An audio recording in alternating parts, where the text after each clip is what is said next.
Hello दोस्तों, स्वागत है आपके अपने यूट्यूब चैनल बीजे एजुकेशन में। दोस्तों, आज हम उत्तराखंड पशुधन प्रसार अधिकारी और एलटी के लिए जो इम्पोर्टेंट आपका बॉटनी सीरीज चल रही थी हमारी, वैसे तो हमारे इम्पोर्टेंट क्वेश्चंस चल रहे हैं जिसमें हम जो उत्तराखंड पशुधन प्रसार अधिकारी है उसके सिलेबस को देख रहे हैं। इसमें से मैंने वायरस टॉपिक को उठाया है और इससे पहले 2 पार्ट इसके आए हुए हैं, ठीक है, जिसमें हमने 50 क्वेश्चंस को किए हैं।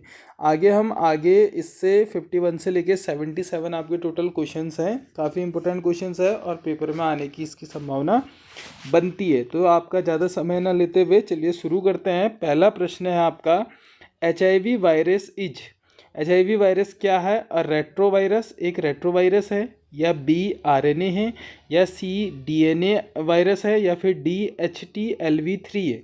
तो आपको बताना है A ABC, या फिर B ACND, या C ABND, या फिर D BCND। तो इसका राइट आंसर क्या होगा?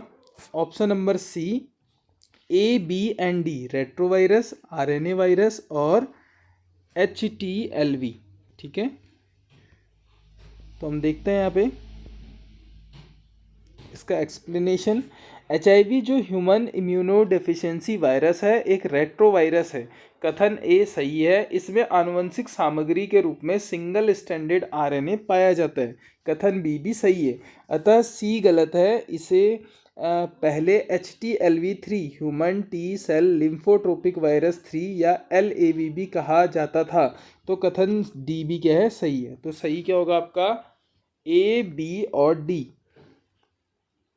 अगला है क्वेश्चन नंबर 52। एड्स और acquired immunodeficiency syndrome is caused by. किससे होता है एड्स? बैक्टीरियम से, फंगल स्पोर से, परागकण से, या वायरस HTLV थर्ड, LAV या ARV2। अभी हमने देखा था, तो इसका राइट आंसर क्या होगा? Option number D.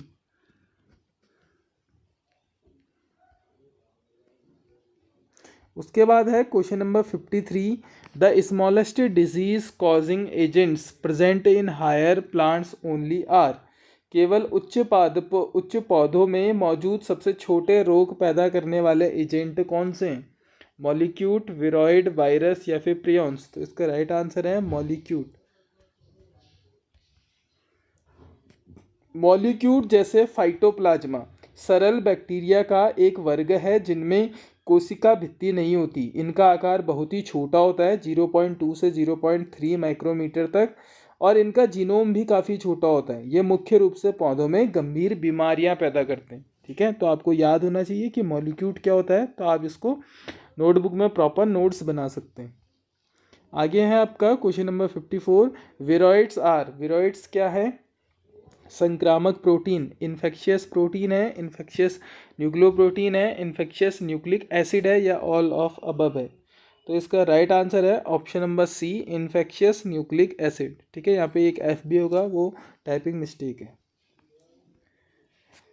विरॉइड सबसे छोटे ज्ञात संक्रामक रोगजनक है जो केवल सिंगल स्टैंडर्ड गोलाकार RNA, जो कि एक क्या होता है? न्यूक्लिक एसिड है, के बने होते हैं।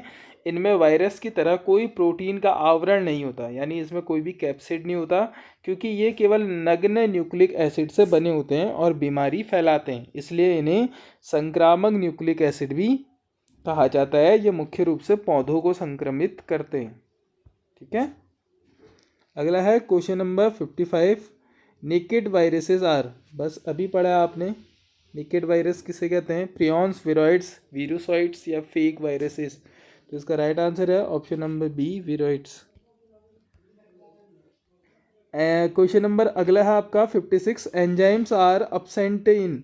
एंजाइम किस में अपसेंट होता है? फंगी में, वायरसेस में, स्लाइम मोल्ड में, या फिर बैक्टीरिया में? किस में होते हैं?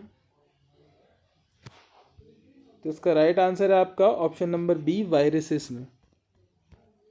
ठीक है, viruses lacks enzymes due to which they can neither perform biological function, जिस वजह से वो बायोलॉजिकल फंक्शन नहीं कर पाते, nor can they multiply outside the plant cell, और ना ही प्लांट सेल्स के बाहर क्या होते हैं? मल्टीप्लाई, गुणन नहीं हो पाता। Due to absence of metabolic enzymes any chemical reaction does not take place in the free virus particles. तो इनमें कोई भी केमिकल रिएक्शन नहीं होती। ठीक है, अगला है क्वेश्चन नंबर 57।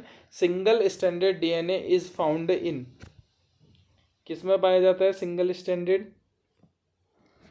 रियो वायरस, इकोलाई, 5x174 वायरस या लैम्डा फेज।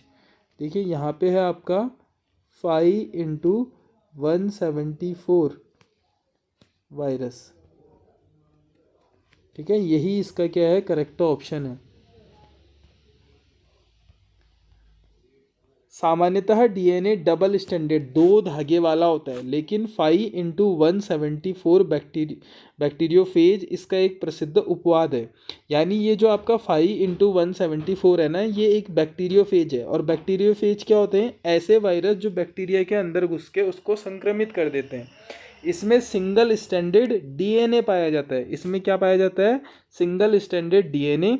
ये वायरस इकोलाई बैक्टीरिया को संक्रमित करता है। यानी ये किस बैक्टीरिया को संक्रमित करता है? इकोलाई को। यह पहला डीएनए आधारित जीनोम था जिसे वैज्ञानिक द्वारा पूरी तरह से अनुक्रमित किया गया था, यानी सीक्वेंस्ड किया गया था।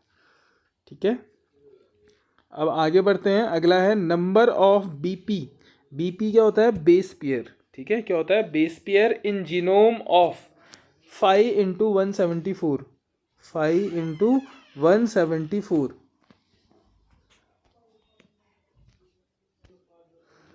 ठीक है, तो 5x174 में कितने बीपी बेस पेयर होते हैं? तो ऑप्शन है आपके 48,502, 5,386 या 4.6 इंटू 10⁻6 या 6.6 इंटू 10⁹। तो इसका राइट आंसर है ऑप्शन नंबर बी। ठीक है, 5,386 बेस पेयर होते हैं। उसके बाद है आपका अगला क्वेश्चन है कॉलीफेज 5x174 कंटेन्स, यानी जो आपका 5x174 है वो क्या कंटेन करता है? बताइए। Double standard RNA, single standard RNA, double standard DNA या सिंगल स्टैंडर्ड डीएनए। तो इसमें आपका होता है सिंगल स्टैंडर्ड डीएनए। अगला क्वेश्चन है question number 60। A plasmid which becomes integrated into host's chromosome and replicates simultaneously is called। एक plasmid जो होस्ट के क्रोमोसोम के साथ जुड़ जाता है और उसके साथ साथ अपनी प्रतिकृति बनाता है, क्या कहलाता है? मीसोसोम, एपिसोम, सेंट्रोसोम या पॉलीसोम। तो इसको कहते हैं हम एपिसोम। क्या कहते हैं? एपिसोम। ठीक है, बैक्टीरिया में एक्स्ट्रा क्रोमोसोमल डीएनए को प्लाज्मिड कहते हैं। ऐसे विशेष प्लाज्मिड को बैक्टीरिया के मुख्य क्रोमोसोम डीएनए के साथ भौतिक रूप से जुड़ने की क्षमता रखते हैं, उन्हें हम क्या कहते हैं? एपिसोम कहा जाता है। सभी एपिसोम प्लाज्मिड होते हैं, लेकिन सभी प्लाज्मिड एपिसोम नहीं होते हैं। इंपॉर्टेंट लाइन है, नोट कीजिएगा। सभी एपिसोम क्या होते हैं? प्लाज्मिड होते हैं, लेकिन सभी प्लाज्मिड एपिसोम नहीं होते हैं। अगला है आपका अगला question, question number 61। The smallest free living organism is. सबसे छोटा स्वतंत्र रूप से जीवित रहने वाला जीव कौन सा है?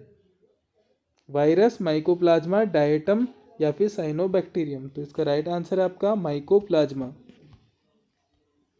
ठीक है, माइकोप्लाज्मा ज्ञात सबसे छोटी कोशिका है जो स्वतंत्र रूप से जीवित रह सकती है और प्रजनन करती है। वायरस स्वतंत्र रूप से नहीं रह सकते, उन्हें होस्ट चाहिए। ठीक है, यानी लिविंग थिंग चाहिए। इनमें कोशिका भित्ति का अभाव होता है।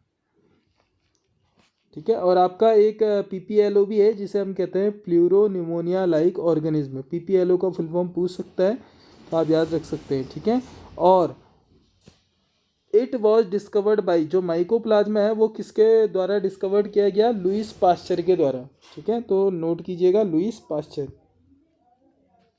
उसके बाद अगला क्वेश्चन है पीपीएलओ इज एन। ये भी हमने प्रीवियस क्लास में पढ़ा है। पीपीएलओ किस में होता है बताइए? Eukaryotic cell, prokaryotic cell, nerve cell या प्लांट सेल। तो इसका राइट आंसर है आपका प्रोकैरियोटिक सेल।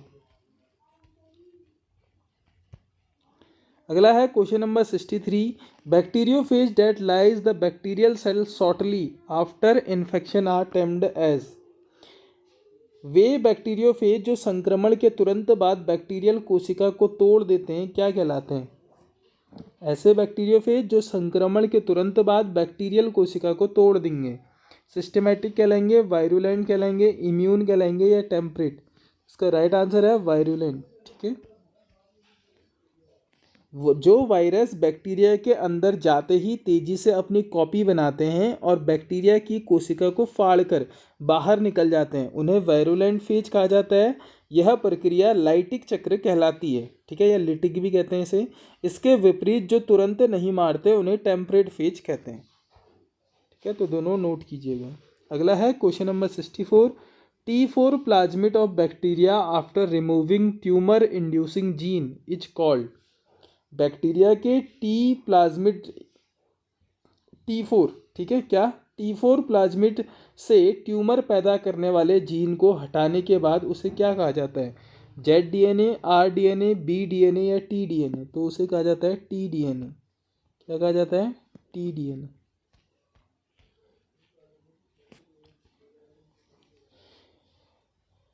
एग्रोबैक्टीरियम ट्यूमेफेसियंस नामक बैक्टीरिया में T4 प्लाज्मिड पाया जाता है जो पौधों में ट्यूमर पैदा करता है। इस प्लाज्मिड के उस विशिष्ट हिस्से को जो पौधे के डीएनए में ट्रांसफ़र होता है उसे TDNA कहा जाता है, ठीक है, ट्रांसफर डीएनए। जेनेटिक इंजीनियरिंग में इसका उपयोग पौधों में मनचाहे जीन डालने के लिए किया जाता है।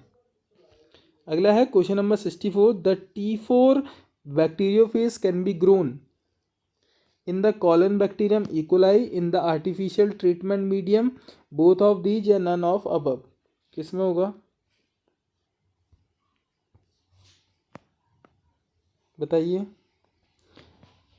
बोथ ऑफ दीज, ठीक है, in the colon bacterium E. coli और in the artificial treatment medium.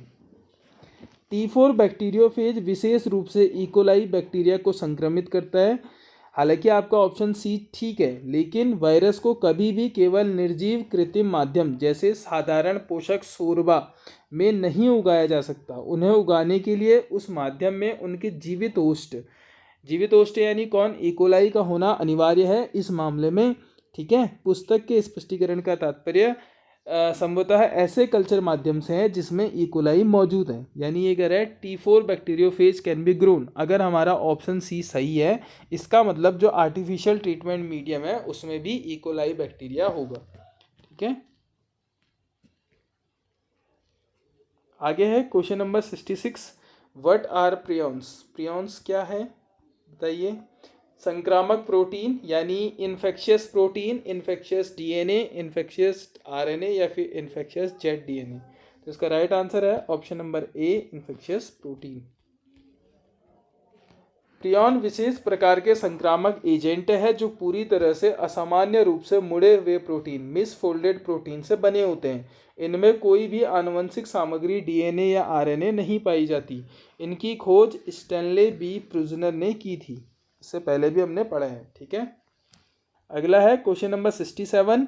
Smallest proteinaceous infectious particle is known as, यानी कि सबसे छोटे प्रोटीन युक्त संक्रामण कण को किस रूप में जाना जाता है? Prions, viroids, virus, bacteriophage? तो उन्हें हम प्रियॉन्स कहते हैं, ठीक है, प्रियॉन्स कहते हैं। अगला है proteinaceous infectious particle which lack nucleic acid are known है, जिसमें न्यूक्लिक एसिड का क्या होता है? न्यूक्लिक एसिड की कमी होती है। विरियंस, प्रियॉन, विरॉइड्स या वीरोसॉइड्स? तो इसका राइट आंसर भी क्या होगा? Option number B, prions. इसके बाद है question number 69। The term virus was introduce by, virus word किसने इंट्रोड्यूस किया था? ऑप्शन है डी, हेरल, बेजरनिक, पास्चर या प्लॉट्स? तो इसका राइट आंसर है बेजरनिक, ठीक है। M.W. बेजरनिक ने ही सबसे पहले यह साबित किया था कि तंबाकू के संक्रमित पौधे का अर्क स्वस्थ पौधों को भी बीमार कर देता है। उन्होंने इस नए रोगजनक को वायरस नाम दिया। इसके तरल को क्वांटेजियम विवियन फ्लूइडम भी कहा, ठीक है। उसके बाद अगला क्वेश्चन है आपका question number 70। Capsid of virus is made of, किसका बना होता है capsid of virus? Cellulose, protein, mucoprotein या स्टार्च?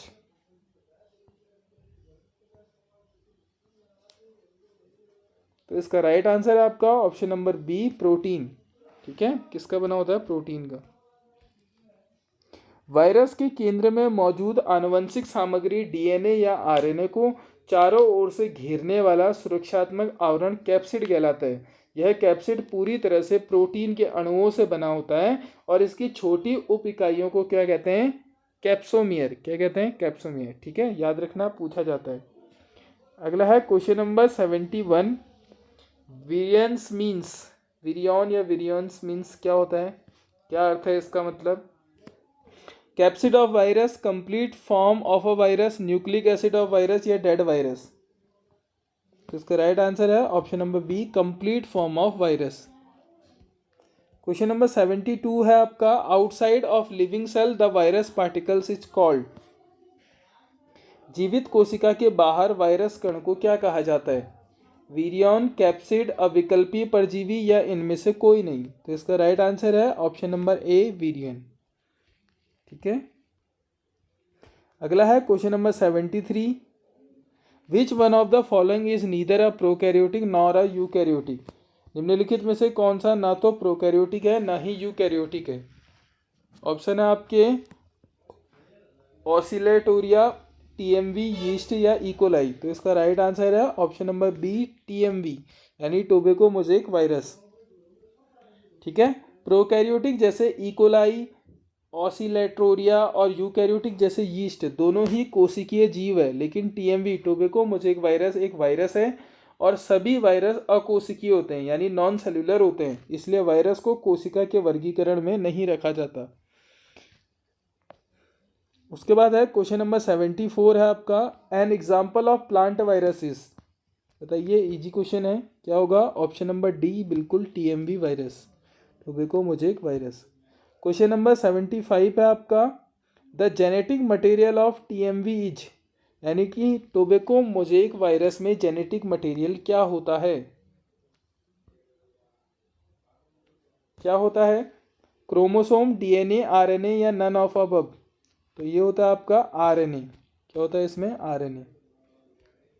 अगला है question number 76। Which one of the following is neither a prokaryotic और यूकैरियोटिक। ये तो अभी हमने देखा था, कौन है? TMV, tobacco mosaic virus. और आपका लास्ट क्वेश्चन है आपका, hydrophobia is caused by. Hydrophobia यानी जो पानी से डरता है, तो वो किससे होता है? बैक्टीरियम, वायरस, फंगस या प्रोटोजोआ। किससे होता है? बताइए, इंपॉर्टेंट क्वेश्चन है। ये होता है आपका वायरस से। किससे? वायरस।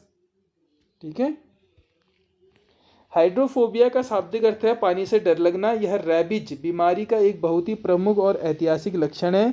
रेबीज एक घातक वायरल बीमारी है जो रेबीज वायरस, एक प्रकार का रैबिडो वायरस के कारण होती है। यह वायरस आमतौर पर संक्रमित जानवरों जैसे कुत्ते की लार से फैलता है। ठीक है, और इससे आदमी पानी और लिक्विड चीज़ों से क्या करता है? डरता है।